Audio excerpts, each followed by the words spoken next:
Very much. I'm glad everybody's here, and for anybody that can see me, I'm glad to be seen.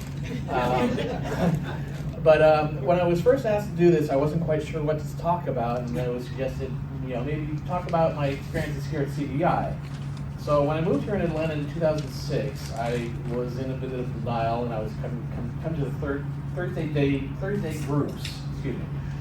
And soon after, I got a job working for Publix, and I remember about 6 months into the job, it was Christmas Eve, and this woman comes with a cake, and I'm trying to print a label for her cake, and she's like, "Can you hurry up? I'm in a hurry." I'm like, "I'm sorry, I can't find it. I have low vision." She goes, "Well, they shouldn't even have me back there." I know, horrible. I was drawn back. I didn't know what to say.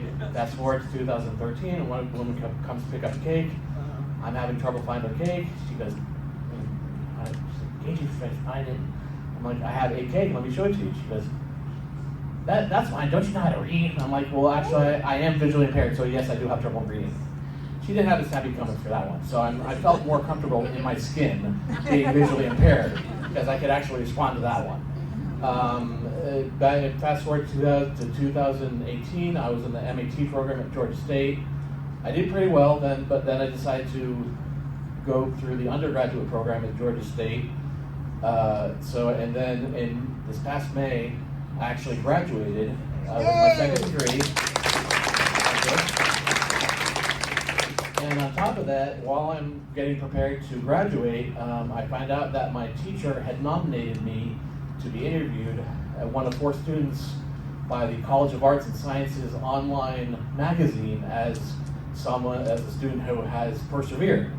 And I did that, and at the same time, I got a call from the local radio station, WABE, for sort of the same thing, to be interviewed for someone who has persevered, me being visually impaired. And I actually went on the radio about 2 days before I graduated and sort of told my story, much the same way I'm doing now.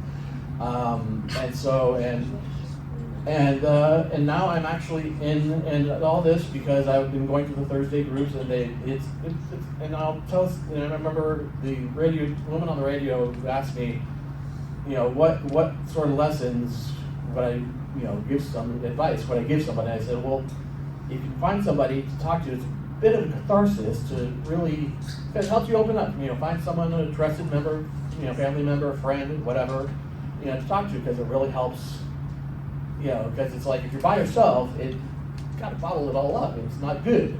Where you can have someone to talk to, that's great. Because then you can get it all, gets it all off your shoulders. Now I'm actually currently in the master's program, going to get my master's in history, and with eventually going to the University of Illinois in Chicago to get my Ph.D. in disability studies. Wow.